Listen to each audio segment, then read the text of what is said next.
Issue. This is U.S. President Trump's first official meeting with NATO and EU leaders. He hasn't had a lot of flattering words for either organization in the past. So how have his talks with EU leaders gone so far? Well, the body language was reasonably positive. There were some handshakes. There was even some smiling. But as we gather from Donald Tusk, the President of the European Council, speaking afterwards, there wasn't a lot of common ground for agreement. We understand, don't we, from what Donald Trump said as candidate, he was in favour of the Brexit, he encouraged other countries to leave the European Union, that there is a pretty shaky background to this relationship.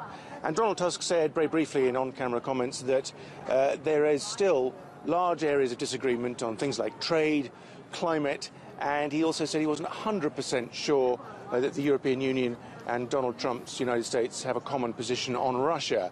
So, elegantly put, fairly brief statements, but indicative, you might say, of a wide gulf in understanding on some pretty big issues.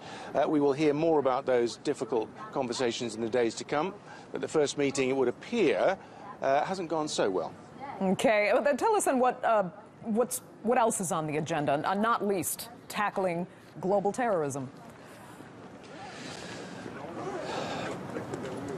Absolutely right. Back onto the issue of fighting terrorism, and of course the events in Manchester of earlier this week will cast a shadow, undoubtedly, particularly given that we know that Theresa May and Donald Trump will probably have a relatively awkward conversation on the margins of this summit regarding intelligence sharing. One of Donald Trump's criticisms of NATO is it hasn't been flexible enough, it hasn't done enough in the fight against international terrorism. NATO members have heard that. They've done some preparatory work, and what we will get this afternoon is a declaration that NATO will formally be joining the international coalition against Daesh.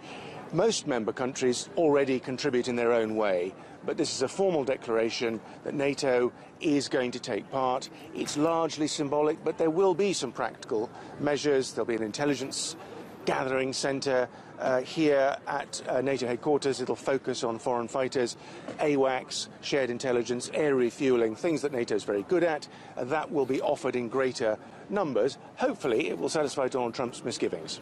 Okay. Simon, we'll leave it there for now. Thank you so much for that.